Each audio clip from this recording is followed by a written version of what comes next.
Hallo, ich bin Jonas. Willkommen beim Nine Nah Tree Podcast. Heute werde ich das Buch zusammenfassen und besprechen. Der Weg zur Knechtschaft von Friedrich A. von Hayek ist ein Klassiker der politischen Ökonomie und politischen Philosophie, der inmitten des Zweiten Weltkriegs entstand und bis heute eine erstaunliche Aktualität besitzt. Hayek richtet sich gegen die gut gemeinte, aber aus seiner Sicht gefährliche Vorstellung, dass gesellschaftlicher Fortschritt primär durch zentrale Planung und umfassende staatliche Steuerung von Wirtschaft und Gesellschaft zu erreichen sei. Stattdessen zeigt er, wie das Streben nach umfassender Kontrolle über wirtschaftliche Prozesse unweigerlich zu politischen Eingriffen führt, die schrittweise die individuelle Freiheit aushöhlen und den Weg für autoritäre oder totalitäre Strukturen ebnen. Hayek argumentiert nicht für eine naive Form des Laissez-faire, sondern für die Beachtung des Rechtsstaats, für allgemeine, abstrakte Regeln und für das Preissystem als dezentralen Informationsmechanismus. Sein Ziel ist ein freiheitlicher Ordnungsrahmen, der Wettbewerb, Verantwortung und Vielfalt ermöglicht und zugleich einen begrenzten, klar definierten staatlichen Auftrag anerkennt. Die Stärke des Buches liegt darin, politische und ökonomische Einsichten zu verbinden und damit zu zeigen, dass Freiheit kein Luxus ist, sondern die Voraussetzung für Wohlstand, Innovation und eine lebendige Zivilgesellschaft. In einer Zeit, in der Fragen nach der Rolle des Staates, nach Versorgungssicherheit, Klimapolitik, Digitalisierung und sozialer Gerechtigkeit neu gestellt werden, liefert Hayek eine klare Linse, um Chancen und Risiken unterschiedlicher Ordnungsentwürfe abzuwägen. Der Weg zur Knechtschaft ist weniger eine historische Abrechnung als eine zeitlose Warnung vor der schleichenden Erosion der Freiheit, wenn gute Absichten in umfassende Steuerungsansprüche umschlagen. Wer verstehen will, wie politische Macht, wirtschaftliche Planung und individuelle Rechte zusammenhängen, findet hier einen analytisch präzisen und geistig anregenden Wegweiser. Ich werde Ihnen die wichtigsten Erkenntnisse aus diesem Buch mitteilen. Erstens: Planwirtschaft, Machtkonzentration und der schleichende Weg in die Unfreiheit. Hayeks zentrale These betrifft die Dynamik, die von einer umfassenden Planwirtschaft ausgeht. Er zeigt, dass der Anspruch, eine ganze Volkswirtschaft zentral zu lenken, zwangsläufig Entscheidungen erfordert, die weit über technische Effizienzfragen hinausreichen. Wo Ziele gesetzt und Ressourcen umfassend zugeteilt werden, müssen Zielkonflikte entschieden, Prioritäten festgelegt und Minderheitsinteressen untergeordnet werden. Diese Entscheidungen sind nicht neutral, sondern politisch. Je weiter Planung reicht, desto mehr Macht muss bei jenen konzentriert werden, die planen. Das wiederum erzeugt Anreize zur weiteren Machtausdehnung, weil detailreiche Steuerung immer mehr Eingriffe erfordert. In der Praxis entsteht eine Spirale. Um gesteckte Planziele zu erreichen, müssen Preise, Löhne und Produktionsmengen reguliert werden. Grenzen und Fehlsteuerungen erzeugen Knappheiten, die administrative Zuteilung nach sich ziehen. Daraus erwachsen neue Informationsdefizite, die wiederum neue Kontrollen veranlassen. Die Komplexität der Wirtschaft kann so nicht bewältigt werden, ohne dass zentrale Stellen immer umfangreicher in individuelle Entscheidungen eingreifen. Die Folgen sind Entmündigung, Korporatismus und die Entstehung privilegierter Gruppen, die um Zugang zu Machtzentren konkurrieren, statt im Markt um Kundinnen und Kunden. Hayek macht deutlich, dass der Übergang zur Unfreiheit selten abrupt verläuft. Viel öfter handelt es sich um ein graduelles Abrutschen. Immer neue Legitimationen für Ausnahmen, Notmaßnahmen und Sondervollmachten häufen sich an. Mit jedem Schritt wird der Spielraum für individuelle Verantwortung kleiner, während die Planungsinstanzen stärker werden.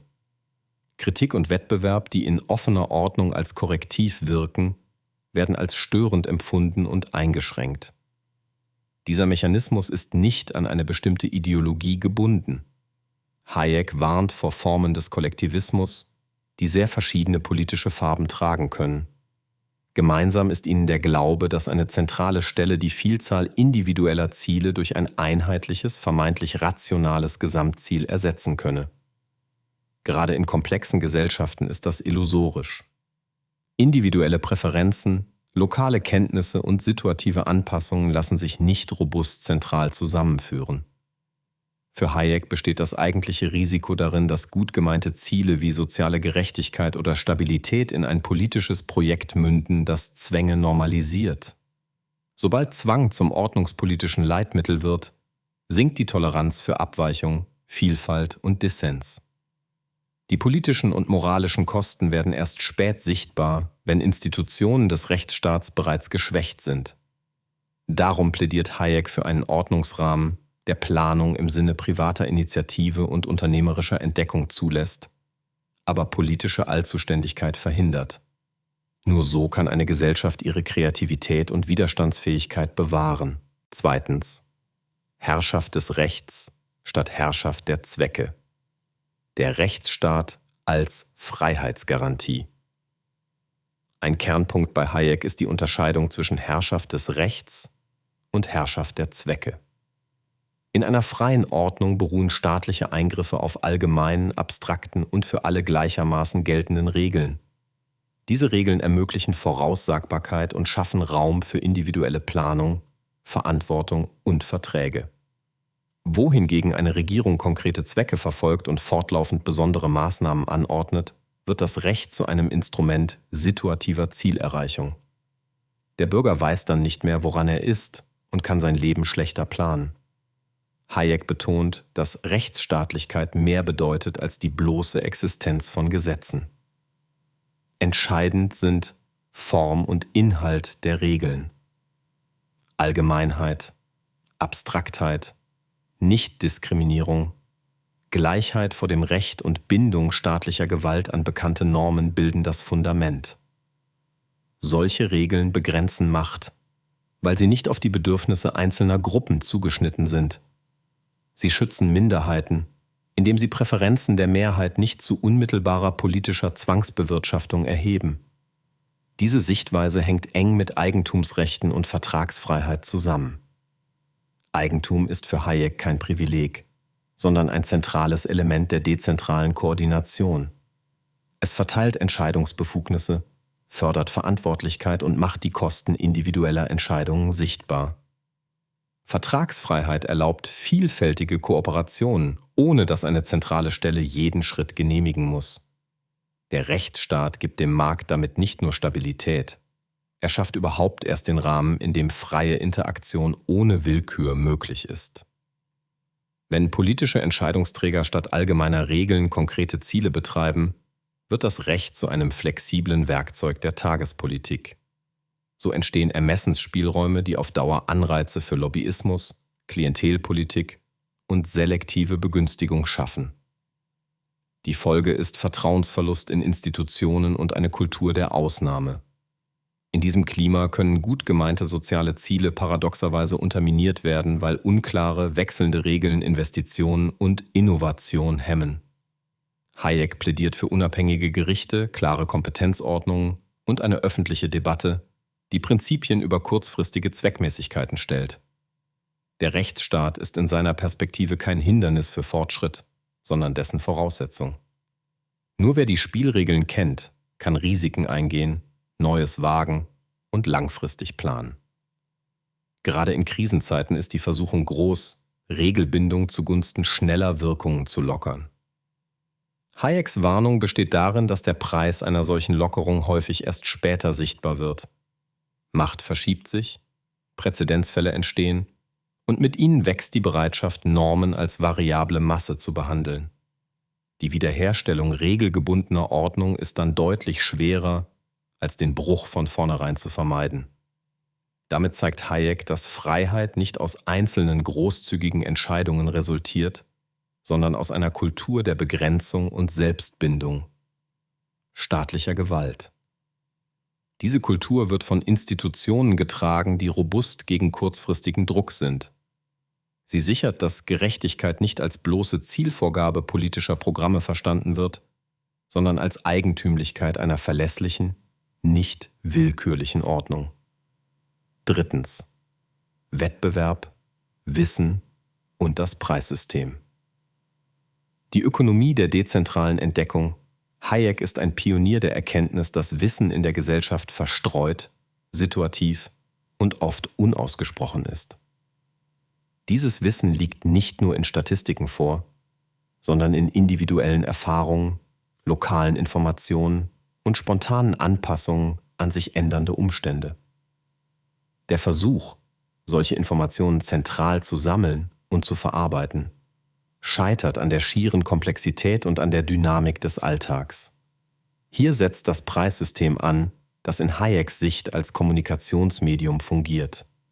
Preise bündeln unzählige Informationen über Knappheiten, Präferenzen und Möglichkeiten in einem verdichteten Signal, das Menschen hilft, Entscheidungen zu treffen. Wettbewerb ist in diesem Rahmen ein Entdeckungsverfahren.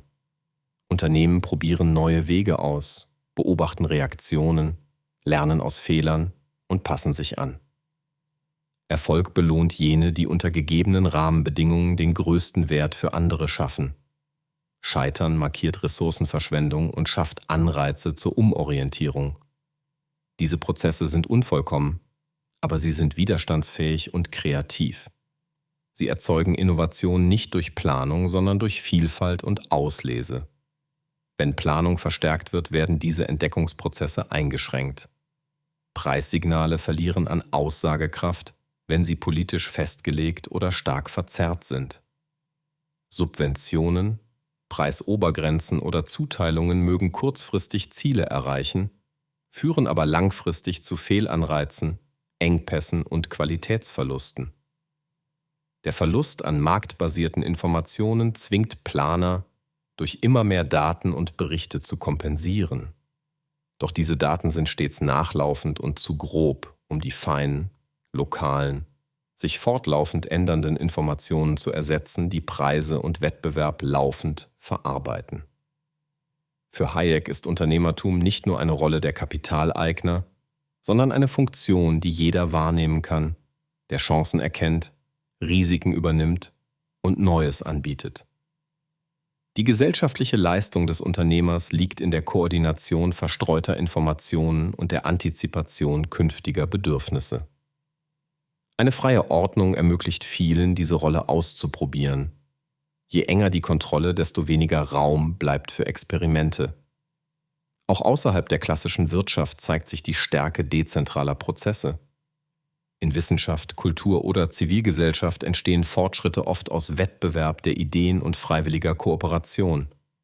Diese Mechanismen sind empfindlich gegenüber Regulierungen, die Vielfalt beschneiden oder Monopole verfestigen. Hayek plädiert deshalb nicht für Deregulierung um jeden Preis, sondern für Regeln, die Offenheit, Marktzutritt und fairen Wettbewerb sichern. Kartellrecht, Schutz vor Zwang und Betrug, klare Eigentumsrechte und Haftungsregeln sind keine Gegensätze zur Freiheit, sondern deren Infrastruktur. Am Ende steht eine Einsicht. Eine freie Gesellschaft verzichtet nicht auf Ordnung, sondern wählt eine Ordnung, die aus der Interaktion vieler entsteht und sich kontinuierlich anpasst. Das Preissystem ist das Werkzeug, das diese spontane Koordination möglich macht. Wer es durch gezielte Steuerung ersetzt, verliert jene feinkörnige Intelligenz der Märkte, die Wohlstand, Vielfalt und Resilienz hervorbringt. 4. Freiheit, Gleichheit vor dem Gesetz und moralische Grundlagen einer offenen Gesellschaft. Hayek versteht Freiheit primär als Abwesenheit willkürlicher Zwangsausübung. Diese negative Freiheit ist kein Minimalideal, sondern die Bedingung dafür, dass Menschen ihre unterschiedlichen Lebensziele verfolgen können. Daraus folgt eine bestimmte Auffassung von Gleichheit. Gleichheit vor dem Gesetz. Hayek unterscheidet sie von Ergebnisgleichheit, die häufig politische Eingriffe verlangt, um unterschiedliche Resultate zu nivellieren. Solche Eingriffe erzeugen neue Ungleichbehandlungen, weil sie Gruppen definieren und gezielt bevorzugen. Dieser Ansatz ist moralisch nicht kalt. Hayek betont die Bedeutung von Werten wie Verantwortungsbereitschaft, Verlässlichkeit, Fairness und freiwilliger Solidarität. Eine offene Gesellschaft lebt von Vertrauen und vom Bewusstsein, dass Freiheiten anderer die eigene Freiheit begrenzen. Werte entstehen jedoch nicht durch Dekret, sondern durch soziale Praxis und Institutionen, die sie belohnen. Familien, Vereine, Unternehmen, Religiöse und kulturelle Gemeinschaften schaffen Normen, die mit dem Rechtsstaat interagieren. Die moralische Ordnung ist damit weder vollständig privat noch völlig politisch, sondern ein Geflecht vielfältiger Zugehörigkeiten. Wenn Politik versucht, Moral umfassend zu steuern, verdrängt sie diese intermediären Ordnungen. Gut gemeinte Versprechen, alle sozialen Risiken kollektiv zu tragen, ändern die Anreize, Verantwortung zu übernehmen. Daraus folgt nicht, dass soziale Sicherung abzulehnen wäre. Hayek erkennt legitime Gründe für Sicherheitsnetze an, solange sie allgemeine Regeln respektieren, Marktsignale nicht zerstören und individuelle Initiative nicht ersticken. Der Unterschied liegt im Wie. Ein System, das Chancen eröffnet und Mobilität fördert, ist mit Freiheit kompatibel. Ein System, das Verhalten detailliert lenkt und umfassende Anspruchsrechte auf konkrete Ergebnisse schafft, ist es weniger. Hayek warnt auch vor der Verwechslung von Demokratie mit Freiheit. Mehrheitsentscheidungen sind notwendig, aber ohne verfassungsmäßige Begrenzungen können sie zum Instrument der Bevormundung werden. Eine freiheitliche Ordnung braucht daher unabhängige Institutionen, die Grundrechte schützen, Eigentum sichern und die Politik an allgemeine Regeln binden. Diese Sicherungen dienen gerade den Schwächeren, denn sie verhindern, dass politische Mehrheiten kurzfristige Interessen auf Kosten schutzloser Minderheiten durchsetzen. Moralisch heikel ist die Idee eines übergeordneten kollektiven Ziels, dem Einzelne untergeordnet werden. Solche Ziele erfordern häufig Loyalitätssicherung durch Propaganda, Informationskontrolle und Konformitätsdruck. Pluralistische Gesellschaften hingegen akzeptieren Dissens, Wettbewerb der Ideen und unterschiedliche Lebensentwürfe. Die Tugend dieser Ordnung liegt nicht in der Perfektion, sondern in der Fähigkeit zur friedlichen Korrektur. Fehler werden nicht unterdrückt, sondern aufgedeckt und korrigiert, weil abweichende Stimmen gehört werden. Die Quintessenz lautet: Freiheit ist kein Selbstläufer. Sie beruht auf rechtlichen, kulturellen und wirtschaftlichen Bedingungen, die gepflegt werden müssen. Wer Gleichheit vor dem Gesetz, Rechtsstaatlichkeit und Verantwortung betont, stärkt die Grundlage für individuellen Aufstieg, soziale Kooperation und nachhaltigen Fortschritt. Schließlich die Rolle des Staates. Begrenzte Aufgaben, Krisenfestigkeit und sozialer Ausgleich. Das Bild, das Hayek vom Staat zeichnet, ist weder das eines Nachtwächterstaates noch das einer umfassenden Versorgungsinstanz. Vielmehr plädiert er für einen Staat, der klare, begrenzte und verlässlich ausgeübte Aufgaben übernimmt. Dazu zählen Sicherheit nach innen und außen, die Durchsetzung allgemeiner Regeln, Schutz vor Betrug und Gewalt, die Sicherung von Eigentums- und Vertragsrechten sowie die Bereitstellung solcher öffentlichen Güter, die Märkte nicht effizient bereitstellen können. Der Staat ist Schiedsrichter und Rahmengeber, nicht zentraler Spieler, der alle Züge lenkt. Ein zentraler Prüfstein für Hayeks Ansatz ist der Umgang mit Krisen. Kriege, Pandemien, Finanzkrisen oder Energieengpässe erhöhen den Druck auf Regierungen, rasch und umfassend zu handeln. Hayek warnt davor, Notlagen zur dauerhaften Ausweitung von Kompetenzen zu nutzen. Notmaßnahmen mögen unvermeidlich sein, doch sie müssen zeitlich begrenzt, rechtsstaatlich kontrolliert und reversibel sein. Andernfalls verfestigen sich Provisorien zu dauerhaften Interventionen, die Marktprozesse verzerren, Innovation hemmen und Abhängigkeiten schaffen. Gleichzeitig schließt Hayeks Ansatz soziale Sicherung nicht aus. Allgemeine, klar definierte Unterstützungsmechanismen zur Absicherung existenzieller Risiken können mit Freiheit vereinbar sein, wenn sie wettbewerbsneutral gestaltet sind und Eigenverantwortung nicht verdrängen. Hilfen sollten dort ansetzen, wo Bedarfe breit und unstrittig sind, etwa bei Grundsicherung oder Basismedizin, und so implementiert werden, dass sie Wahlfreiheit, Wettbewerb der Anbieter und Transparenz fördern. Entscheidend ist, dass staatliche Systeme nicht zum Monopol werden, das Alternativen ausschließt, sondern als Rahmen fungieren, in dem private und zivilgesellschaftliche Kräfte wirksam bleiben. Eine weitere Aufgabe liegt in der Sicherung offenen Wettbewerbs. Der Staat sollte Marktzutritt erleichtern, Monopole begrenzen, Kartelle bekämpfen und Eigentumsrechte verlässlich machen. Infrastrukturpolitik, Bildungsrahmen und Forschungsförderung können positive externe Effekte katalysieren, wenn sie auf Neutralität, Leistungsorientierung und Innovationsfreundlichkeit setzen. Der Unterschied zu einem planenden Staat besteht darin, dass der Fokus auf Ordnung, nicht auf Ergebnissteuerung liegt. Auch die Geldordnung ist ein Feld, in dem Regeln Stabilität schaffen. Eine verlässliche Währung schützt Sparende und Investierende und verhindert, dass verdeckte Umverteilungen durch Inflation Vertrauen zerstören. Unabhängige Institutionen mit klaren Mandaten sind hier ebenso wichtig wie Transparenz und Rechenschaft. Hayeks Staatsverständnis zielt auf Resilienz. Eine Ordnung, die Vielfalt zulässt, Verantwortlichkeit stärkt und Informationsflüsse über Märkte nutzt, ist anpassungsfähiger als eine, die auf ein Zentrum vertraut. In dieser Perspektive ist der Staat nicht schwach, sondern stark durch Begrenzung. Er konzentriert sich auf das, was nur er leisten kann, und verzichtet auf das, was die Gesellschaft besser selbst organisiert. So entsteht ein Gleichgewicht, das Wohlstand, Freiheit und sozialen Ausgleich zusammenführt, ohne die dynamische Energie einer offenen Gesellschaft zu dämpfen. Zusammenfassend: Der Weg zur Knechtschaft richtet sich an Leserinnen und Leser, die die Verbindung zwischen ökonomischer Ordnung und politischer Freiheit verstehen wollen. Studierende der Wirtschafts- und Politikwissenschaften, Gründerinnen und Unternehmer, Führungskräfte im öffentlichen Dienst, politisch Interessierte sowie alle, die über die Gestaltung einer freien, gerechten und widerstandsfähigen Gesellschaft nachdenken, finden hier wertvolle Orientierung. Hayek bietet keine Patentrezepte, sondern ein klares Ordnungsdenken, das hilft, gute Absichten von tauglichen Institutionen zu unterscheiden. Das Buch bereichert das eigene Leben, weil es einen Kompass an die Hand gibt, um politische und wirtschaftliche Entscheidungen zu beurteilen. Wer Hayek gelesen hat, erkennt die Risiken schleichender Machtkonzentration, die Bedeutung von allgemeinen Regeln und die Stärke dezentraler Entdeckung. Diese Einsichten sind praktisch.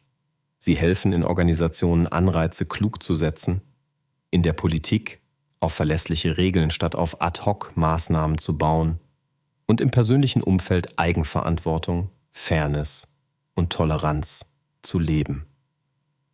Hayek schärft den Blick für Nebenwirkungen guter Absichten und lehrt, warum Freiheit eine Voraussetzung für Kreativität, Wohlfahrt und sozialen Aufstieg ist. Warum dieses Buch statt eines anderen kaufen? Weil Hayek eine seltene Kombination aus analytischer Klarheit, historischer Erfahrung und ordnungspolitischer Konsequenz bietet. Er zeigt, wie wirtschaftliche Mechanismen und politische Institutionen zusammenwirken und welche Fehler dazu führen, dass Gesellschaften an Dynamik verlieren. Viele Debatten unserer Zeit kreisen um Fragen der Versorgung, des Klimas, der Digitalisierung und der sozialen Sicherheit. Hayeks Argumente liefern keine einfachen Antworten, aber sie geben Kriterien, um Maßnahmen zu prüfen, Zielkonflikte offen zu benennen und langfristige Stabilität vor kurzfristige Effekte zu stellen. Wer auf der Suche nach einem Werk ist, das nicht nur Meinungen liefert, sondern begriffliche Werkzeuge, wird fündig. Der Weg zur Knechtschaft ist ein Grundlagenbuch für verantwortliche Freiheit. Es zeigt, dass die Alternative nicht laissez-faire versus Allmacht des Staates ist, sondern Regelbindung versus Zweckherrschaft, Wettbewerb versus Privilegwirtschaft, Offenheit versus Konformitätszwang. Wer diese Unterscheidungen versteht, kann bessere Entscheidungen treffen, im eigenen Berufsleben, im Gemeinwesen und in der öffentlichen Debatte. Genau deshalb lohnt sich dieses Buch heute mehr denn je. Wenn Sie unterstützen möchten, Friedrich A. von Hayek, können Sie das Buch über den Amazon-Link kaufen, den ich in der Podcast-Beschreibung angegeben habe. Lassen Sie mich nach dem Lesen des Buches wissen, was Sie davon halten, und teilen Sie Ihre Gedanken mit. Bis bald.